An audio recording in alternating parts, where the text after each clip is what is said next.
नमस्कार। साहित्य तक के बातें मुलाकातें कार्यक्रम में मैं जयप्रकाश पांडे आप सभी का स्वागत करता हूं और आज साहित्य तक के स्टूडियो में मेरे साथ मौजूद हैं प्रेम रावत जी। आपका बहुत बहुत स्वागत है। सभी को मेरा नमस्कार। प्रेम रावत जी के बारे में मैं बता दूं कि बहुत ही प्रतिभाशाली व्यक्ति हैं। दुनिया भर में प्रेम रावत फाउंडेशन के माध्यम से विश्वास के अतिरिक्त अनुभव, जीवन की सच्चाई और उससे बढ़कर प्रेम का संदेश देते हैं। आप बहुत ही विलक्षण प्रतिभा के धनी रहे हैं और इसलिए मैं इनका कोई अतिरिक्त औपचारिक परिचय में न जाकर मैं प्रेम जी से ही उनके जीवन यात्रा के बारे में जानना चाहूँगा और इनको इस कार्यक्रम में आप जैसा कि जानते हैं मैं लेखकों को, आध्यात्मिक विचारकों को, चिंतकों को सभी से बात करता रहता हूँ।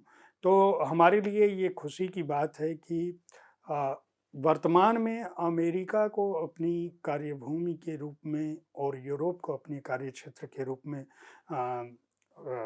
प्रखर रूप से ज्ञान देने वाले रावत जी भारत में इन दिनों हैं और साहित्य तक स्टूडियो में हैं। सर, आपका बहुत बहुत स्वागत है और मैं आपके जीवन यात्रा के बारे में आपके बचपन से शुरू करना चाहता हूँ, खासकर उन दिनों में जब जिस उम्र में बच्चों को अक्षर ज्ञान बमुश्किल होता है और यह सिखाया जाता है कि तुम ऐसे उठो, ऐसे बैठो, ऐसे खेलो, ये पढ़ो, वो पढ़ो, उस ज़माने में भी आपने लोगों को ज्ञान, व्याख्यान देना शुरू कर दिया था। तो ये यात्रा आपकी जो बचपन की शुरुआत है, मैं आपके बारे में, आपकी एक्स्ट्रा जर्नी के बारे में यह मेरे पास कैटलॉग मौजूद है, तो मैं बहुत सारी चीज़ें जानता हूँ, लेकिन हमारे दर्शक नहीं जानते और मैं चाहता हूँ कि उनको यह पता चले कि प्रेम रावत जो आज हमारे बीच जिस रूप में मौजूद हैं, उनकी यात्रा में देहरादून जहाँ आप पैदा हुए, उसकी किस तरह की भूमिका थी? हाँ, तो हुआ ये कि मेरा जन्म तो हुआ कनखल में, जी, कनखल हरिद्वार में। जी, हरिद्वार। हाँ, तो उस समय वहाँ से कनखल से हमारे पिताजी ने कहा कि यहाँ स्कूल अच्छे नहीं हैं, स्कूल देहरादून में अच्छे हैं, तो देहरादून चलते हैं। तो सारे परिवार के साथ वो देहरादून आए और वहाँ एक छोटा सा कमरा किराए पे लिया और वहाँ सारी फैमिली रहने लगी। मैं तो बहुत छोटा था, मेरे को तो वो याद नहीं है कब हुआ, कैसे हुआ, क्या हुआ। पर धीरे धीरे मेरे को एक बात याद है कि मैं बहुत जल्दी उठता था, सुबेरे सुबेरे, और बाहर जाता था और सूर्य उदय होने की में क्या कहते हैं बैठ करके वेट करता था कि कब सूर्य उदय हो। तो देहरादून में ओस पड़ती थी और जब ओस पड़ती थी तो इतना सुंदर दृश्य होता था, जब सूरज निकलता था तो हर एक जगह मोती चमक रहे हैं, ऐसा लगता था। तो मेरे को हमेशा से ही ये ख्याल रहा कि कोई शक्ति है जो मेरे से बड़ी है, सबसे बड़ी है, मेरे परिवार से बड़ी है, मेरे जिनको मैं जानता हूँ उनसे बड़ी है। खैर, ये सब कुछ उसी की कृपा से उसका संचालन हो रहा है। परंतु फिर मैं स्कूल जाने लगा। अब स्कूल जाने लगा तो एक ही बात कि भाई जाओ, गृह कार्य करो, घर वापस आओ, थके आओ, ये नहीं है, वो नहीं है, छोड़ो इन बातों को, ये करना है, वो करना है, गिनती करनी है, ABCD सीखनी है, ये करना है, वो करना है, इन्हीं बातों में। तो मेरे पिताजी जब जाते थे तो वो सुनाते थे, अपना प्रवचन लोगों को देते थे और मैं सुनता था। और मेरी ये उम्र थी कि मैं कहीं और नहीं जाना चाहता था, मैं लेट के ही सुनने लगता था। तो इतना अच्छा लगता था मेरे को कि कई बार तो मैं सो जाता था और शब्द मेरे पढ़ रहे हैं कानों में। तो ये तो वो वाली बात है कि सुनते सुनते सुनते सुनते कोई चीज तो अंदर चलेगी गई, और जो गई वो ऐसी गई, ऐसी गई, ऐसी गई कि पूछिए मत। तो मैं उस समय 4 साल का था और लोग इधर-उधर बिखरे हुए थे। तो सब लोगों को इंतज़ार था कि अगर सब लोग इकट्ठा हों, तो मेरे पिताजी आएँ और उनको उनको प्रवचन जी, सुनाएँ, जी। और लोग आ ही नहीं रहे थे। तो मैं स्टेज पे चला गया, मैं बैठ गया। अब मेरे को ये नहीं था कि हाँ, मेरे को नहीं बैठना चाहिए, ये नहीं होना चाहिए, वो नहीं होना बच्चे चाहिए। ब हाँ, और मैं सुनाने लगा। और क्या सुनाया मैंने? मैंने सुनाया शांति का संदेश। जो सुनाया तो लोग और चीज़ों को छोड़ करके आके बैठने लगे। जब सब पंडाल भर गया तो मैंने इत्तला की, मैंने कहा कि पिताजी को कहो कि अब आ जाए। तो वो आए, उन्होंने सुनाया। वो प्रवचन मेरा छपा और वो है मेरे पास। आपको याद है उसकी कुछ पंक्तियाँ? मैं चाहूँगा कि हमारे क्योंकि यह अपने आप में बहुत ही अद्भुत बात है। एक 4 साल के मैंने परिचय में भी आपकी ये बात कही थी। अ, 4 साल के बच्चे को जब अपनी भी समझ नहीं होती है, तो उसको अ, किसी भी प्रेरणा से मैं ये 2 सवाल इससे मेरे मन में आता है। एक तो ये कि वो कौन-सी प्रेरणा थी, ठीक है, आपने ज्ञान बचपन में पिताजी की बात आप सुनते थे, सोते थे, कान में चली जाती थी, तो ठीक है, एक ज्ञान की बात तो चली जा रही है। वो कौन-सी प्रेरणा थी और आपने उस समय कहा क्या था? कुछ उसकी 1 आध 2 पंक्तियाँ अगर हमें बता सकें हमारे दर्शकों को। जिस चीज़ को तुम खोज रहे हो वो तुम्हारे अंदर है।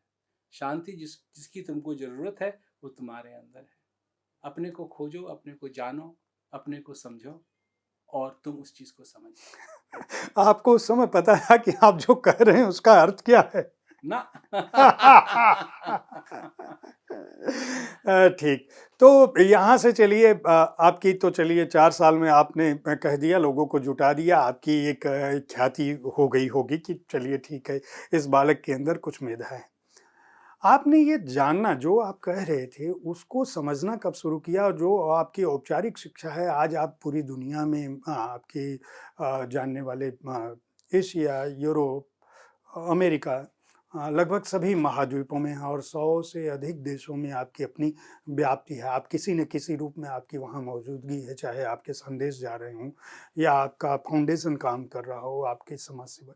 ये जो इतना विस्तार है, मैं चाहूँगा कि वो जो यात्रा है आपकी उस बचपन में 4 साल के बच्चे ने जिसने यह कहना शुरू किया कि अपने को जानो, और आपने अभी हमारी बातचीत में स्वीकार किया कि आप जो कह रहे थे, उस समय उसका अर्थ नहीं जानते थे। लेकिन आपने खुद कब जाना इसको कि मैं कौन हूँ और मुझे इस पथ पर आगे बढ़ना चाहिए? जब एक बात मेरे मेरे हृदय में स्पष्ट हुई कि जो सुंदरता मैं सवेरे उठ के देखता हूँ, उसका प्रतीक मेरे अंदर भी होगा। जो चीज़ वो सुंदरता इतनी बना रही है, वो मेरे अंदर भी सुंदरता बना रही होगी। मेरे को कुछ ऐसा चाहिए कि मैं अपने अंदर तक पहुँच करके उस चीज़ का अनुभव कर सकूँ। अनुभव, जी। विश्वास नहीं, अनुभव। तो उस समय मुझे ज्ञान मिला। जब ज्ञान मिला तो मैं 7-8 साल का रहा हूँगा। मेरे लिए सारे दरवाजे खुल गए। अब वो प्रतीक मेरे को सवेरे उठने की ज़रूरत नहीं थी। मैं अपने अंदर जा कर के उस प्रतीक का अनुभव कर सकता था और मेरे लिए सब कुछ बदल गया। जो कुछ भी मैंने सुना था, वो तो सिर्फ शब्द थे, अब वो शब्द नहीं रहे। वो एक रियलिटी में बदल गए, एक असलियत में बदल गए और मेरे लिए सब कुछ बदल गया। तब मैं 9 साल का हुआ तो मेरे पिताजी चल बसे और ये ज़िम्मेवारी ले जाना सब जगह इस संदेश को मेरे कंधों पे पड़ी। तब से मेरा उस समय भी बहुत ही अजीब माहौल था मेरे लिए। क्यों? कि मैं जाता था सवेरे स्कूल और अपना बैग उठाया, गए स्कूल, बैठे स्कूल के अंदर, वहाँ शिक्षक खड़ा हुआ है, वो बता रहा है, हम सुनने की कोशिश कर रहे हैं, समझने की कोशिश कर रहे हैं और फिर अगर एतवार का समय आया तो कहीं हमारा कोई प्रोग्राम रख दे, तो फिर वहाँ चलो। अब मैं शिक्षक हूँ, अब मैं वहाँ बैठा हुआ हूँ, लोग मेरे आगे हैं और उनको मैं सुना रहा हूँ। लोग मेरे से कितने ही साल जो ज़्यादा उम्र के थे वो लोग आकर के बैठ रहे हैं और मेरे से प्रश्न पूछ रहे हैं। मैं सिर्फ 9 साल का हूँ अभी, उनके प्रश्नों का मैं जवाब दे रहा हूँ। सब कुछ धीरे धीरे धीरे बदलने लगा, क्योंकि एक चीज समझ से आ रही है। एक इसका, अब कोई कह रहा है कि आम खट्टा होता है, आम ये, भाई खट्टा भी होता है मीठा भी होता है, ये तुमने कौन सा आम खाया? नहीं नहीं, जो मैंने आम खाया बस वही आम है, नहीं, आम मीठा भी होता है, खट्टा भी होता है, और अगर उसको बहुत ही छोटा खाओ तो कड़वा भी होता है। ये सारे उसी आम के रूप हैं, ये उसी के स्वरूप हैं। तुमने जिस चीज की एक्सपीरियंस किया है वो उस समय की बात है। तो अपने जीवन के अंदर इन बातों को समझना, जानना, ये धीरे धीरे बदलना शुरू हुआ। 9 साल, 10 साल, 11 साल, 12 साल, 13 साल, फिर विदेश से हमारे लिए निमंत्रण आया कि आप इंग्लैंड आइए। अच्छा, पहला देश इसका मतलब इंग्लैंड था जहां से आपको यह बुलावा आया। ये किस सन की बात होगी? तो मैं उस समय 1971 की बात है जी। खैर। बुलावा तो आया 1970 में, परंतु पासपोर्ट बनने में और वो सब कुछ बनने में बहुत समय लगा। उस समय आपकी उम्र कितनी थी? उस समय 12 12 साल के थे 12 आप। साल। तो आपको तो इंग्लैंड जानते रहे होंगे निश्चित रूप से, लेकिन आपको बुलावा है कि आप इंग्लैंड में आके व्याख्यान दीजिए। भाषा उस समय तक अंग्रेजी आपकी हो गई थी या आप हिंदी में ही बोल रहे थे? तो आपने नहीं क्या मैं सोचा? जाता था, जो सेंट जोसेफ स्कूल था, जी। तो वो इंग्लिश में सब कुछ होता था, तो इंग्लिश में अच्छी तरीके से बोल लेता जी। था। और तो एक बार तो हमने प्रोग्राम रखा अपने पिताजी का, क्या कहते हैं, परेड ग्राउंड में, देहरादून में। और मेरे को बहुत एक्साइट था मैं कि वो आएंगे, लोगों को सुनाएंगे। मैं गया, हर एक क्लासरूम में मैंने हर एक टीचर को, प्रिंसिपल को, सबको इनविटेशन दिया कि मेरे पिताजी आएंगे, बोलेंगे। तो जब वो प्रोग्राम हुआ, बहुत लोग वहाँ इकट्ठा थे, और मैं बैठा हुआ था कि बड़ी अच्छी बात है, सब लोग यहाँ इकट्ठा हैं, ये सुनाएंगे। तो उन्होंने मेरी तरफ उंगली की, तुम सुनाओ और अंग्रेजी में सुनाओ। अच्छा। तो हमने सुनाया। तो हाँ, तो अंग्रेजी तो हम अच्छी तरीके से तो बोल पहली लेते। बार जब इंग्लैंड से बुलावा आया और पासपोर्ट बना, हम्म। फिर उसके बाद की यात्रा? बात यह है कि पासपोर्ट तो हाथ में था हाँ। और एक्साइटमेंट भी थी, परंतु ये नहीं था कि कैसा होगा इंग्लैंड, क्या होगा वहाँ, कैसे लोग रहेंगे, क्या मतलब सारी चीज़ें, इसका कोई अनुभव नहीं था। और बहुत हम जगह गए थे हिंदुस्तान में, परंतु हिंदुस्तान में इधर से उधर जाना अलग बात होती है। और बल्कि यहाँ तक कि उस समय उन लोगों ने टिकट भेजा था हमको फर्स्ट क्लास, पर जब हवाई जहाज की तरफ बढ़ने लगे तो वहाँ जो सिक्योरिटी वाले थे उन्होंने देखा कि हिंदुस्तानी है तो फर्स्ट क्लास का टिकट तो नहीं होगा इसके पास, हमको इकोनॉमी की तरफ कर दिया। तो इकोनॉमी बैठ के गए वहाँ, और ये भी नहीं मालूम था कि क्या होगा क्या नहीं होगा। आपके साथ और कौन गया था? आप अकेली थी या परिवार के कुछ लोग, नहीं, परिवार का पिताजी? कोई नहीं। आप अकेले गए हाँ, थे? पिताजी तो उस समय चल दिए चले थे। गए थे, हाँ। आपने बताया जी। तो एक लीगल गार्जियन थे, उनके साथ में गया, उनको नियुक्त किया गया था लीगल गार्जियन, तो उनके साथ में वहाँ गया। जी। और पहली बार जब वहाँ गया मैं, तो एक कमरा था, तो कमरे में सब बैठे हुए थे, तो 5-10 लोग थे इंग्लैंड के, वो बैठे हुए थे नीचे, मैं बैठा हुआ था कुर्सी पे, वो मेरी तरफ देख रहे थे, मैं उनकी तरफ देख रहा था। और मेरे ख्याल से कोई 40 मिनट हो गए होंगे जो हम एक दूसरे की तरफ देखते रहे कि मैं कहाँ आ गया। अब ये नहीं है कि मैं 5 मिनट में किसी का दूसरे कमरे में चले जाऊं और भारत पहुंच जाऊं। तो ये तो फाइनल हो गया कि मैं यहाँ आ चुका हूँ। अब इन लोगों के साथ बात करनी है, इन लोगों के संशय दूर करने हैं। अगर ये कहें कि हमको शांति दो, तो मेरे को इनको शांति तक पहुँचाना है। तो जो वहाँ का व्याख्यान था, मतलब उन लोगों ने आपको प्रवचन के लिए बुलाया बिल्कुल। और 12 साल की उम्र में आपकी इस तरह से इंग्लैंड की यात्रा हुई। उसके बाद का जीवन कैसा रहा? क्या आप औपचारिक शिक्षा की तरफ गए या आपने दर्शन और दूसरी पुस्तकों का अध्ययन किया, या आपने केवल इस बात को ध्यान रखा कि मेरे जीवन में जो अनुभूत होगा और जो मुझे स्वतः प्रेरणा मिलेगी, जिसने इस सृष्टि को बनाया, जो ओस की बूंदों को सोने की तरह से चमका सकता है सुबह की रोशनी में, और जैसा कि आप अपनी बातचीत में, अपने प्रवचन में कहते हैं, और हमारी बातचीत में भी आपने इस बात को कहा था कि हम सब भी समुद्र की एक बूंद की तरह से हैं, और हमें वापस उस बूंद में मिल जाना है, और जब तक हम बूंद की तरह से हैं तभी तक हमें अपने अस्तित्व को पहचानने की कोशिश करनी है, और किस तरह से हम उस अथाह जलराशि में अपने को विलीन करेंगे।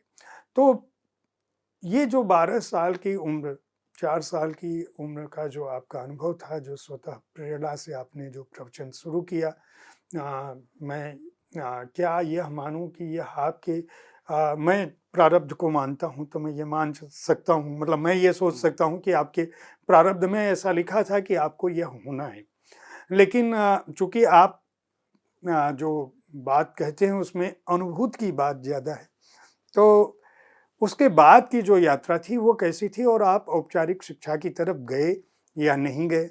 आपने औपचारिक विधिवत व्याख्यान देना कब शुरू किया, और कब आपको ये लगा कि अब मुझे इस फाउंडेशन की स्थापना करनी है, और उस फाउंडेशन का उद्देश्य क्या है, और वर्तमान में वो फाउंडेशन किन जगहों पे, कितनी जगहों पे क्या-क्या काम कर रहा है? इसके बारे में थोड़ा बताएँ।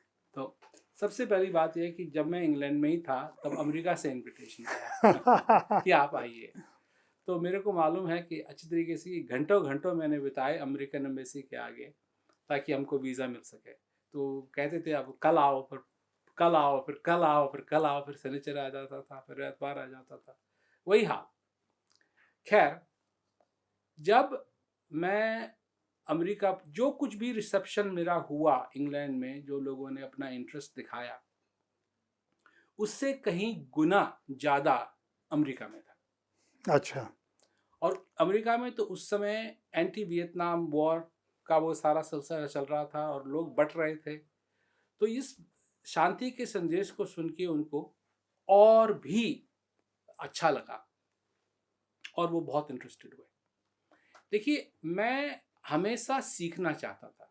मैं ये कभी नहीं चाहता था कि मेरी ज़िंदगी के अंदर मैं सीख ना पाऊँ। अब आपने कहा कि ये पहले से ही प्री डिस्पोज था कि मेरे को ये करना है।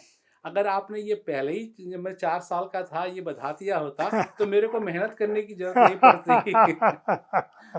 तो ऐसा नहीं होता, मेहनत तो करनी ही पड़ती है और मैंने मेहनत की। परंतु हर रोज़ हमारा ये कार्यक्रम था कि हर रोज़ कमरे में बैठ कर के जो भी चाहे लोग आते थे, बैठते थे और प्रश्न पूछते थे, अपनी कहानी सुनाते थे। उससे जो एनरिचमेंट मिली मेरे को, वो एकदम यूनिक थी, विचित्र थी। वो किसी किताब से नहीं पढ़ सकते आप, वो किसी और माध्यम से नहीं पढ़ सकते आप। वो लोगों की दुनिया की बात है। ये अपनी अपनी कहानी लोग सुना रहे हैं अपनी तरीके से। उनके चैप्टर हैं। तो जब सवेरे में बैठता था तो 3 घंटे के लिए लोगों के साथ बैठना, और फिर शाम को, और फिर जब एतवार का समय आया या शनिचर का समय आया तो प्रोग्राम हो रहे हैं। तो ऐसे करके हर हफ्ते कुछ ना कुछ होता रहता था। तब एक फ़ोन कॉल आई हमारी माता जी की कि तुम्हारी स्कूल की छुट्टियां खत्म होने वाली हैं, हिंदुस्तान वापस आओ, तुमको स्कूल जाना है।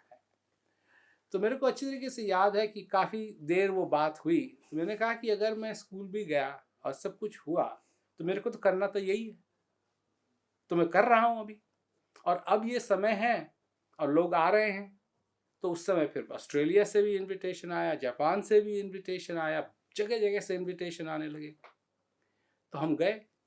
तो खैर काफ़ी देर बात हुई और माता जी ने कहा ठीक है तुम रहो। तो मैं रह गया। पर मैं ये नहीं चाहता था कि मैं सीखूं ना। तो मैंने एक चीज़ सीखने की कोशिश की है, वो है हवाई जहाज उड़ाना। हाँ, मैं वो उस पर तो आने ही वाला था कि आपकी जो आप 14,000 घंटे, संभवतः अगर मैं गलत नहीं हूँ, तो इससे अधिक समय आप हवाई यात्राओं में बिता चुके हैं। तो ये काफ़ी इंटरेस्टिंग, हालाँकि 2 सवाल मेरे मन में हैं। एक मैं जानना चाहता था कि जो लोग उस समय 12 साल की उम्र में जिन लोगों ने अपने जीवन की दुखों को आपसे ज़ाहिर किया या वो अपने लिए कोई शांति की तलाश कर रहे थे, कोई ऐसा अनुभव जो उस समय आपके दिल को छू गया हो, कोई ऐसी किसी की पीड़ा या दुःख रहा हो, जो आपके कहने के बाद उसके जीवन से हट गया हो, उसे वास्तव में शांति मिली हो, ऐसी कोई घटना उस समय की? और दूसरा ये कि ये जो सीखने की जो आपकी प्रवृत्ति थी, उसमें ये हवाई जहाज़ की तरफ जब आप मन की उड़ान भर रहे थे, तो भौतिक साधन की आपको क्या ज़रूरत पड़ी कि मैं इसको भी उड़ा के इसका भी अनुभव लूँ? क्योंकि जगह-जगह जाना था। जी। तो या तो अब मेरे साथ होने ये लगा कि उस समय और एक ट्रेंड हो गया था कि आपका लगेज मिसप्लेस हो जाए। जी, जी। तो एक बार मैं कहीं प्रोग्राम में जा रहा था, शिकागो की बात है, तो प्रोग्राम में तो मैं पहुंच गया पर मेरे कपड़े नहीं पहुंचे। तो जो मैंने पहने हुए थे उसी को पहन करके मैं स्टेज पे ऊपर गया, जी, और वो भी विचित्र कपड़े थे क्योंकि वो मैंने सिर्फ ट्रैवलिंग के लिए पहने हुए थे। जी। तो ये बात स्पष्ट होने लगी कि मेरे को कि अगर मैं जगह जगह जाना चाहता हूँ तो उन जगहों को भी मेरे को जाना है जहाँ हवाई जहाज नहीं जाते हैं, जी, बड़े जी। वाले, हुँ। छोटे छोटे वाले जाते हैं। तो मैंने सीखना शुरू किया। अब मेरा बिल्ड कुछ ऐसा था कि लोगों ने मेरे से पूछा नहीं तुम्हारी उम्र क्या है, और मैंने बताया नहीं और मैं उड़ाने लगा। तो इधर उधर सीखते सीखते सीखते फिर जब मैं 16 साल का था तो मेरे को लाइसेंस मिला, और पायलट तब का। पायलट का, वो भी मल्टी इंजन, सिंगल इंजन नहीं, मल्टी इंजन लाइसेंस मिला। फिर उसके बाद फिर 707, गल्फ स्ट्रीम, चैलेंजर, फैल्कन, ये सारे जेट, साइटेशंस, हॉकर सिडली, इन सब चीज़ों का लाइसेंस मिला। फिर मैंने हेलीकॉप्टर का भी लाइसेंस लिया, ग्लाइडर का भी लाइसेंस लिया, फिर इंस्ट्रक्टर का भी लाइसेंस लिया। तो ये सारी चीज़ें ली, परंतु ये इसलिए कि मैं सीखना चाहता था। वो मेरे अंदर जो प्यास थी सीखने की वो गई नहीं थी। अभी क्या स्थिति है? अभी आप क्या सीख रहे हैं? अभी मैं ये सीख रहा हूँ कि जो 65 साल का मैं हो गया हूँ, इस शरीर को लेकर के जगह जगह जो मेरे को जाना है और लोगों तक बात पहुँचानी है। अब बात लोग बड़े संक्षेप में चाहते हैं। हमारा ये है कि 1 घंटा सुनाया, 2 घंटे सुना लिए, परंतु लोगों को ये पसंद नहीं है। वो 2 मिनट में चाहते हैं। अब टिक-टॉक हो गया तो टिक-टॉक में 30 सेकंड में चाहते हैं, 20 सेकंड में। तो जो बात 1 घंटे में कहते हैं उसको 30 सेकंड में कैसे कहें? ये भी सीखने की बात है। तो ये भी अभी चल रहा है, और जब तक ये श्वास है मेरे अंदर ये चलता रहेगा। अभी आपके परिवार में कितने लोग हैं? मेरी पत्नी है, मेरे 4 पुत्र हैं, मतलब 2 पुत्र हैं, 2 लड़कियां हैं, और क्या कहते हैं 4 मेरे ग्रैंड चिल्ड्रन हैं। तो ये हमारा छोटा सा परिवार है। वो लोग क्या करते हैं? उनकी कोई रुचि आपके क्योंकि आपको तो अपने पिताजी से मिला। हाँ, मैं ये मान सकता हूँ क्योंकि वह कर रहे थे, आपने खुद भी स्वीकारा कि आप सोते थे तब भी पिताजी की बातें आपके कानों में जाती थी और आपको एक शांति की अनुभूति होती थी। तो आध्यात्म की ये धारा मैं कह सकता हूँ कि आपको पिताजी से मिली। माताजी का भी संस्कार निश्चित रूप से उसमें रहा होगा। आपकी जो पीढ़ी है उसमें अ, इस तरह का कोई भाव है? वो लोग जुड़े हैं, उनको लगता है कि नहीं? पहले जो सबसे बड़ी लड़की थी हमारी वो हमारे कामों में मदद करती थी, परंतु जब उसकी शादी हो गई, उसके भी एक बच्चा हो गया, तो उसने कहा कि नहीं मैं अपने परिवार की तरफ ध्यान देना चाहती हूँ। मैंने कहा बड़े शौक से अपने परिवार की तरफ ध्यान दो। ऐसे ही सभी के साथ है, और वो जो करें उसको सपोर्ट करने के लिए मैं तैयार हूँ। मैं उनके लिए पिता हूँ, उनके लिए मैं मास्टर टीचर ये नहीं हूँ, उनके लिए मैं पिता हूँ, और मेरा फ़र्ज़ ये है कि जो भी वो करना चाहें उनके लिए मैं वो सपोर्ट। तो अभी आप कहाँ पे केंद्रित हैं? आप अमेरिका में रहते हैं या आप यूरोप में रहते हैं या फाउंडेशन की जो बात मैंने सवाल उठाया था, वो बात हमारी बीच में रह गई क्योंकि हम लोग जी दूसरी तरफ मुड़ गए थे। अ, आप 16 साल की उम्र तक पायलट बन चुके थे, आप दुनिया भर की यात्राएँ करने लगे थे। आपको कब यह लगा कि मुझे प्रेम रावत फाउंडेशन की स्थापना करनी है और उस फाउंडेशन का उद्देश्य क्या है? वर्तमान में केवल आप के प्रवचन उसमें होते हैं, आपकी किताबें होती हैं या दूसरी भी गतिविधियाँ होती हैं? मैं पढ़ चुका हूँ तो मैं ये बता सकता हूँ, मैं जानता हूँ, लेकिन मैं आपके मुँह से जानना चाहता हूँ कि देखिए, एक बात है, वो है कि बिन भोजन भजन न होए गोपाला, ये लो अपनी कंठी माला। इसी को लेकर के प्रेम रावत फाउंडेशन हमने बनाई। जी, ये तो ठीक है, हम शांति की बात करते हैं, परंतु इस संसार के अंदर ऐसी ऐसी चीज़ें होती हैं जिससे कि लोग पीड़ित हैं। ये उनकी बनाई हुई नहीं है, ये प्रकृति की चीज़ हुई। ठीक है, उन्होंने अपना घर ठीक जगह नहीं बनाया, या ये हुआ या वो हुआ, ये पॉलिटिक्स हुई, ये वो हुआ, परंतु इनका उनका दोष नहीं है, उनको सपोर्ट मिलना चाहिए। तो हमने प्रेम रावत फाउंडेशन बनाई। उसमें सबसे बड़ा प्रोग्राम रहा हमारा पीस एजुकेशन प्रोग्राम। लोग गलती करते हैं, जेल में चले जाते हैं, प्रिजन्स में चले जाते हैं, और उनके साथ मतलब एक दिन तो वो स्वतंत्र हैं स्ट्रीट पे, एक दिन वो जज के सामने हैं, जज साहब ने उनको कह दिया कि तुम 40 साल की तुम्हारी जेल है, गड़ंक जेल में है, अब क्या होगा? अब सारी आशाएं उनकी खत्म हो गई, निराशा ही निराशा है जहां देखें। तो उसके लिए बना peace education program. 775 correction facilities में वो दिखाया जाता है प्रोग्राम। 1 लाख लोगों से ज़्यादा उस करेक्शनल और प्रोबेशनल पैरोल सिस्टम में से गुजर चुके हैं, और 40 देशों में वो है फैला हुआ। और उसका और एजुकेशन में 600 से ज़्यादा एजुकेशन फैसिलिटीज़ में है। 1,10,000 लोग उस एजुकेशन फैसिलिटीज़ में उसका फ़ायदा उठा रहे हैं। और क्या है ये प्रोग्राम? ये प्रोग्राम है कि जो कुछ भी उनकी जो अटेंशन है, जो बाहर की तरफ जा रहा है, कि जब बाहर सब कुछ ठीक होगा तब हम ठीक होंगे। जैसे जब जेल में लोग जाते हैं तो उनका यह है कि नहीं, मेरी गलती नहीं थी, ये तो मेरे परिवार की गलती थी, मेरी गलती नहीं है, पुलिस की गलती थी, मेरी गलती नहीं है, जज की गलती थी, ये कानून की गलती है, ये उसकी गलती है, उसकी गलती।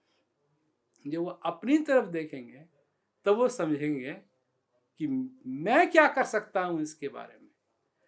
तो आप, अगर और कोई नहीं कर सकता है, कुछ भी नहीं कर सकता है, आप कुछ कर सकते हैं। और आप क्या कर सकते हैं? आप अपने आप को जानें, अपने आप को पहचानें, और जैसे ही ये एक रास्ता उन लोगों को मिलता है, तो चाहे कितनी भी आशाएं उनके जीवन से उड़ गई हों, एक आशा वापस पहुंचती है। तो आपके अपने जीवन में जो यात्रा आपकी शुरू हुई उसमें किस दर्शन ने प्रभावित किया आपको? जो मनुष्य का जो आज के समय में जो सबसे बड़ा संघर्ष है, मैं कह सकता हूँ कि धार्मिक एक संघर्ष बहुत तेजी से बढ़ा है। हिंसा बहुत तेजी से बढ़ी है। आधुनिकता की अपनी दिक्कतें हैं कि लोग छोटी-छोटी यूनिटों में बँटते जा रहे हैं, स्वकेंद्रित होते जा रहे हैं। आपका जो ज्ञान है वह यह कहता है कि खुद अनुभूत करो। अ, जो स्वार्थ है हमारा, सेल्फ सेंटर्ड जिसको मैं कह रहा हूँ, उसमें और इसमें अनुभूत करने में जो अंतर है, मैं चाहूँगा कि उसके बारे में कुछ आप बताएँ। स्वार्थ में एक चीज है, स्वार्थ करना तो बहुत आसान है, स्वार्थी बनना बहुत आसान है, पर स्वार्थी के साथ एक दिक्कत रहती है। वो लाओ लाओ लाओ लाओ लाओ तो दिन भर कह सकता है, परंतु उसका आनंद नहीं ले सकता है। अगर वो उसका आनंद लेने लगे तो वो स्वार्थी नहीं रहेगा। क्योंकि जब ये मनुष्य की प्रकृति है कि जब कोई अच्छी चीज हमको, अगर हम समोसे बना रहे हैं और समोसे अच्छे बने हैं, तो हम चाहते हैं कि सब लोग चखें, आओ चखो, ये देखो ये क्या है। तो जो स्वार्थ है इसमें आनंद कुछ नहीं है, बस लाओ लाओ लाओ लाओ लाओ। अगर मनुष्य आनंद लेने लगे, एक दूसरे की मदद करने में आनंद लेने लगे, ये भी तो संभव है। अब नहीं करता है। अभ्यास अभ्यास अभ्यास अभ्यास अभ्यास है, लाओ लाओ लाओ। अभ्यास ये नहीं है कि दूसरा भी आनंद ले सकता है। आपको अपने इस संदेश के दौरान कोई चुनौती मिली क्या? दुनिया की दूसरी जगहों पे जहाँ भी आप गए, कहीं ऐसा कुछ लगा हो कि आप कोई व्याख्यान दे रहे हो और कोई आपके प्रवचन के दौरान नाराज हुआ हो कि आप, क्योंकि आपने जो बात कही, आ, आप कह रहे हैं कि विश्वास की जगह अनुभूत करो। और मुझे लगता है कि दुनिया के तमाम धार्मिक जो केंद्र हैं वो विश्वास की बात करते हैं, विश्वास। बिल्कुल। तो आपको इस तरह की कोई चुनौती कभी मिली, या कभी इस बात के लिए आपको नाराजगी लोगों की झेलनी पड़ी हो कि आप इस तरह का प्रवचन क्यों दे रहे हैं? बिल्कुल, पर मैं उनको याद दिलाता हूँ कि मैं सिर्फ यही नहीं कह रहा हूँ कि सिर्फ अनुभूति करो। मैं ये कह रहा हूँ, विश्वास करना चाहते हो करो, परंतु अनुभूति को मत छोड़ो। आपने एक बात कही थी कि कोई ऐसी चीज़ हुई मेरे जीवन के अंदर, तो एक, मैं मेरे ख्याल से 7 या 8 साल का था, एक व्यक्ति मेरे पास आया और उसने कहा, जी मैंने अपना सारा परिवार आपके लिए छोड़ दिया है। मैंने कहा, क्या मतलब तुमने हमारा सारा परिवार हमारे लिए छोड़ दिया है? कहा, मैं अपनी पत्नी को छोड़ के आ गया हूँ, मेरी बच्ची रेलवे स्टेशन पे हैं, उनको भी छोड़ के आ गया हूँ, और मैं आपके पास आ गया हूँ, मेरे को शांति दीजिए। मैंने कहा, भाई पहले अपनी बच्चियों को संभालो, वापस जाओ, उनको ढूंढो वो कहाँ हैं। छोटी छोटी बच्चियाँ थी, उनको ढूंढो, जाओ, वापस जाओ और अपने पत्नी के पास जाओ और इन बच्चों की देखभाल करो, अपने परिवार की देखभाल करो, और उसके बाद मेरे पास आना शांति के लिए। तो कुछ साल पहले मैं जयपुर में था, तो वो लोग आए मेरे से मिलने के लिए। लड़कियां बड़ी हो गई हैं, उनकी शादी हो गई है, और सब खुश थे उस दिन के कारण, एक दिन के कारण। वो चीज़ विश्वास की नहीं थी, वो चीज़ अनुभूति की थी कि जिस चीज़ की हमको ज़रूरत है वो हमारे पास है, और उसके लिए हमको बलिदान देने की जरूरत नहीं है। अगर मैं ये पूछूं कि प्रेम रावत जी को एक शब्द में अपने को डिफाइन करना हो कि आप प्रवचनकर्ता हैं, आप शिक्षक हैं, आप प्रशिक्षक हैं, आप आध्यात्मिक गुरु हैं, आप धार्मिक गुरु हैं, आप क्या कहलाना पसंद करेंगे? बूंद। मैं बूंद हूँ। मैं बूंद हूँ उस समुद्र की, कि बूंद समाई समुद्र में, ये जाने सब खोए, समुद्र समाया बूंद में, बूझे बिरला खोए। क्या बात है, क्या बात है। आपसे बातचीत करके बहुत अच्छा लगा। एक सवाल मेरा और है कि चूँकि 100 देशों की में आपकी यात्रा जारी है, आप लगातार इस बात की कोशिश कर रहे हैं कि मनुष्य अपने को समझ सके, अनुभूत कर सके, और वह एक अच्छे पथ पे जा सके जहाँ से उसको शांति मिल सके। दुनिया में अगर मैं पूछूं कि कौन सी चुनौतियां इस समय हैं, हालांकि मैंने कुछ का जिक्र किया, आपने उस पर शायद ध्यान नहीं दिया। मेरा सवाल वो भी है कि वर्तमान समय में मनुष्य के सामने सबसे बड़ी चुनौती कौन सी है? सॉल्यूशन की आप बात कर रहे हैं, लेकिन वो आखिर कहाँ देखते हैं आप इस दुनिया को, ये कहाँ पहुँचेगी? डर, डर, सब डरे हुए हैं। जो पॉलिटिक्स वाले हैं उनको अच्छी तरीके से मालूम है कि लोगों को डराओ और तुम्हारी बंसी बजेगी। सब लोग डराने में लगे हुए हैं, डर डर डर डर डर डर, और लोग इस डर को बर्फी समझ के खा रहे हैं, लड्डू समझ के खा रहे हैं। हाँ, हम क्या करें, हम क्या कर सकते हैं, डर रहे हैं डर रहे हैं डर रहे हैं डर रहे हैं, डर डर डर डर सब जगह फैला हुआ है। इससे मुक्ति का मार्ग क्या है? इसके, जब तक अपने आप को नहीं जानोगे कि तुमको डरने की जरूरत नहीं है। जब अपने आप को नहीं जानते हो तो कोई भी डराएगा तुमको, कोई भी डराएगा।